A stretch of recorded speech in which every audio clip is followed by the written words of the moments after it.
Students, उम्मीद है आप लोग खैरियत से होंगे।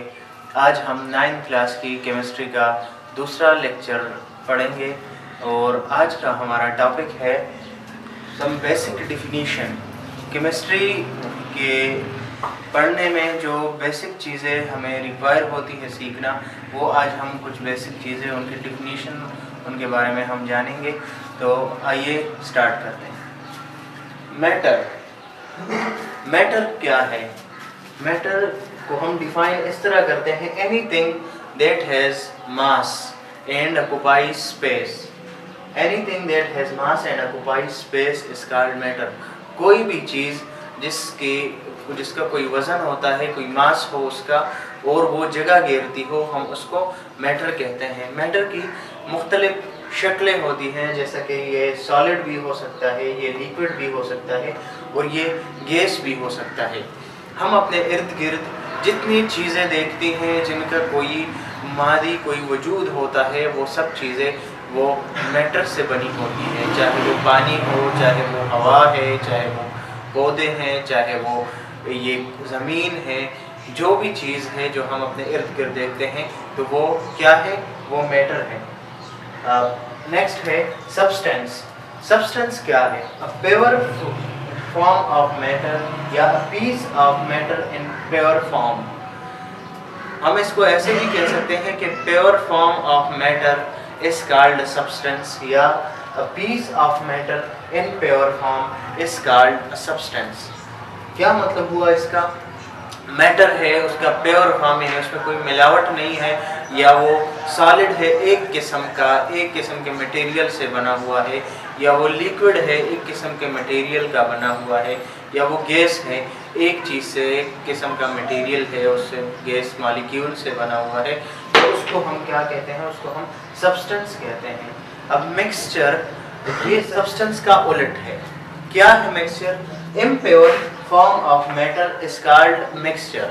मैटर का इम्प्योर, गैर खालिस उसकी जो शक्ल है, उसको हम मिक्सचर कहते हैं। यानी एक चीज़ है, वो दो या दो से ज़्यादा चीज़ों से मिलके बनी हुई है, एटम से, मॉलिक्यूल से बनी हुई है, तो उसको हम क्या कहेंगे? उसको हम मिक्सचर कहेंगे।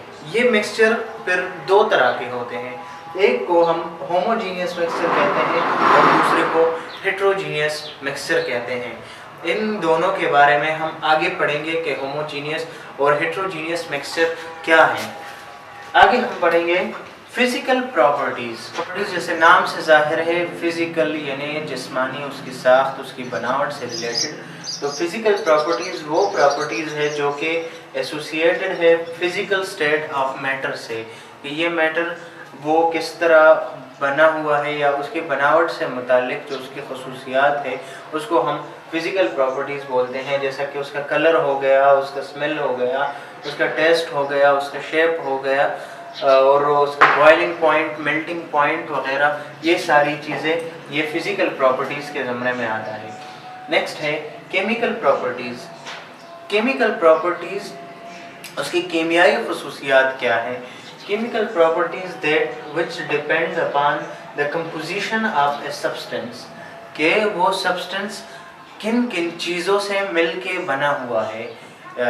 एक चीज़ है, एक substance है, उसकी हम chemical properties पढ़ते हैं, तो इसमें हम वो properties पढ़ेंगे जो कि उसकी chemical composition से मुतालिक हो। For example, एक हम कहते हैं वाटर, पानी है, तो पानी केमिकली किस चीज़ से मिलके बना है? ये H2O उसका केमिकल फार्मूला है, यानी हाइड्रोजन और ऑक्सीजन, ये उससे 2:1 के तनासुब से जब वो हम उसको मिलाते हैं तो वो उससे बनता है वाटर। तो वाटर की जो प्रॉपर्टीज़ हैं उसको अगर हम पढ़ते हैं केमिकल, वो प्रॉपर्टीज़ कहलाती है। जैसा कि डिकम्पोजिशन हो गया। डिकम्पोजिशन में हम क्या करते हैं कि वो जो चीज़ है, अगर उसको हम डिकम्पोज करते हैं, उसको हम तोड़ते हैं, तो वो वापस जो है उससे हाइड्रोजन और ऑक्सीजन हमें एलिमेंट या एटम के फॉर्म में हमें मिलेगा। तो ये है केमिकल प्रॉपर्टीज़ के, उसमें हम उसकी केमिकल कंपोजिशन के, वो केमिकली किन चीज़ों से बना है उसको पढ़ते हैं। इसके बाद नेक्स्ट टॉपिक है हमारा एलिमेंट। एलिमेंट क्या है? अ substance made up of same type of atoms having same atomic number and can not decompose into simple substances by ordinary means. एक ऐसा सब्सटेंस जो कि एक तरह के एटम से बना होता है, एक तरह के एटम होंगे तो उनका एटॉमिक नंबर भी एक तरह का होगा, और उनको हम सिंपल ऑर्डिनरी मेथड्स यानी उनको तोड़ने से उसको हम अलहदा नहीं कर सकते, उनको हम डिकम्पोज नहीं कर सकेंगे। जैसा कि है सोडियम हो गया, कॉपर हो गया, जिंक, नाइट्रोजन, ऑक्सीजन वगैरह वगैरह, ये क्या है? ये एलिमेंट्स हैं। अब majority of elements are metals. Elements जो है वो मैटर के तीनों फॉर्म के हो सकते हैं, सॉलिड भी हो सकते हैं, लिक्विड भी हो सकते हैं, वो गैस भी हो सकते हैं, लेकिन क्या है? Majority of them are metals, ज़्यादातर उनमें से मेटल्स हैं। They are represented by symbols. Element को हम एक सिंबल से जाहिर करते हैं। सिंबल क्या है? सिंबल है एक निशान होता है, एक रिप्रेजेंटेटिव वो शक्ल होती है। क्या करते हैं हम? जो एलिमेंट का नाम होता है उसका पहला वर्ड वो हम लेते हैं और वो हम यूज करते हैं as a symbol. Combining capacity of an element with another element is called valency. Element के बारे में एक और प्रॉपर्टी है उसकी यूनिक, जिसको हम वैलेंसी कहते हैं। वैलेंसी क्या है? वैलेंसी है एक एलिमेंट का दूसरे एलिमेंट के साथ जोड़ बनाना, उसके साथ बॉन्ड बनाने की उसकी सलाहियत को कहते हैं वैलेंसी। यानी क्या है? एक एलिमेंट है, उसकी आउटर मोस्ट शेल में कितने इलेक्ट्रॉन है और उसको कितने इलेक्ट्रॉन चाहिए अपना आउटर मोस्ट शेल स्टेबल बनाने के लिए। उस चीज़ को जब हम काउंट करते हैं, उस नंबर को, उसको हम कहते हैं वैलेंसी। नेक्स्ट है हमारा कंपाउंड। कंपाउंड क्या है? Compound this is a substance made up of two or more elements chemically combined in a fix ratio by mass. Compound वो सब्सटेंस है जो कि दो या दो से ज़्यादा एलिमेंट से बना होता है और वो एलिमेंट वो कंबाइन होंगे, वो मिले होंगे, एक फिक्स रेशो होगा उनके दरमियान। वो रेशो किस चीज़ का होगा? उनके मास का।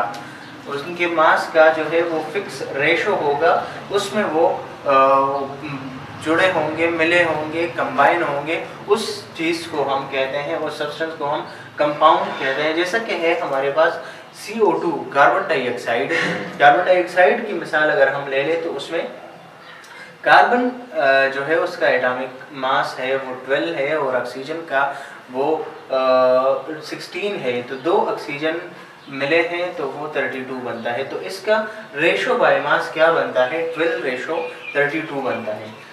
कंपाउंड जो है वो हमारे पास दो किस्म के होते हैं, एक आयनिक कंपाउंड है और दूसरा कोवेलेंट कंपाउंड है। आयनिक कंपाउंड वो है जिनमें एलिमेंट्स के बीच में आयनिक बॉन्ड होता है। ये मजबूत बॉन्ड होता है, ये सख्त होते हैं, इनको डिकम्पोज करने के लिए हाई एनर्जी दरकार होती है। और आयनिक कंपाउंड को हम रिप्रेजेंट करते हैं फार्मूला यूनिट से। दूसरा है कोवेलेंट कंपाउंड। कोवेलेंट कंपाउंड जो है ये कोवेलेंट बॉन्ड होता है उनके बीच और उनको हम रिप्रेजेंट करते हैं मॉलिक्यूलर फार्मूला। नेक्स्ट है मिक्सचर। मिक्सचर क्या है? To or more elements mix up physically without any fixed ratio by mass। Mixture में दो या दो से ज़्यादा एलिमेंट्स वो मिलते हैं, वो फिजिकली मिलते हैं और उनके दरमियान कोई फिक्स रेशो नहीं होता, कोई तनासुब नहीं होता कि ये हमने कितने मिकदार में इन चीज़ों को लेना है। कंपाउंड के मुकाबले में कंपाउंड है वो केमिकल कम्बिनेशन है, वो केमिकली कंबाइन होता है और उसमें फिक्स रेशो है। मिक्सचर में फिक्स रेशो भी नहीं होता और ये फिजिकल कम्बिनेशन है, ये फिजिकली मिले होते हैं। ये मिक्सचर जो है उनको हम फिर एक दूसरे से अलहदा भी कर सकते हैं। वो हम कर सकते हैं उनको फिल्ट्रेशन की मदद से कर सकते हैं, इवापोरेशन की मदद से कर सकते हैं, क्रिस्टलाइजेशन, मैग्नेटाइजेशन वगैरह वगैरह। इन तरीक़ों से हम इनको फिर अलहदा कर सकते हैं। फिर मिक्सचर जो है वो पहले भी हमने पढ़ा था कि वो दो किस्म के होते हैं, एक को हम कहते हैं होमोजीनियस मिक्सचर और दूसरे को हेट्रोजीनियस मिक्सचर। होमोजीनियस जैसे नाम से जाहिर है, होमो मीन सेम, सिमिलर, तो होमोजीनियस मिक्सचर में जो भी एलिमेंट्स हैं या जो सब्सटेंसेस जो मिले होते हैं वो सेम प्रॉपर्टीज़ के होते हैं, वो उनका असलियत जो होती है उनकी वो सिमिलर होती है, एक जैसे होते हैं। तो जिसकी मिसाल है हमारे पास एयर यानी हवा, जो कि मुख्तलिफ गैसेस से मिलके बनी है, तो ये एक फॉर्म ऑफ मैटर है, यानी हवा में मुख्तलिफ गैसेस हैं, तो उसको हम कहते हैं होमोजीनियस मिक्सचर। फिर है आइसक्रीम। आइसक्रीम हम बनाते हैं तो उसमें मुख्तलिफ चीज़ें जो हैं वो होमोजीनियस उनका जो है वो नेचर होता है। फिर है हेट्रोजीनियस मिक्सचर। हेट्रोजीनियस मिक्सचर ये ऐसा मिक्सचर होता है, हेट्रो मीन डिसिमिलर, एक ऐसा मिक्सचर जिसमें जो सब्सटेंसेस होते हैं, जो मटेरियल होते हैं, वो एक दूसरे से अलग अलग नेचर के होते हैं। जैसा कि साइल हो गया, ये मिट्टी, तो मिट्टी में या साइल में हम देखते हैं कि उसमें मुख्तलिफ चीज़ें हो सकती हैं, उसमें मेटल्स भी हो सकते हैं, उसमें ग्लास भी हो सकता है, वो उसमें रेत भी हो सकती है, कुछ भी उसमें मिला होता है क्योंकि वो प्योर नहीं होता, इसलिए हम उसको हेट्रोजीनियस मिक्सचर बोलते हैं। इसी तरह रॉक्स, चट्टानों की अगर हम बात करें तो वो भी हेट्रोजीनियस मिक्सचर के ज़मरे में आता है। उम्मीद है आपको आज का लेक्चर समझ आया होगा। अगर लेक्चर के मुतालिक आपको कोई सवाल है या किसी चीज़ में समझ नहीं आई हो तो आप कमेंट सेक्शन में पूछ सकते हैं, हम हर वक्त आपको जवाब देने के लिए मौजूद रहेंगे। और हमारा चैनल सब्सक्राइब करें, घंटी के निशान पे ज़रूर क्लिक करें ताकि हमारी हर नई आने वाली वीडियो आप तक बर वक्त पहुँच सके, और हमारी ये वीडियो देखने के बाद ज़रूर लाइक करें ताकि हमारी हौसला अफजाई हो सके। बहुत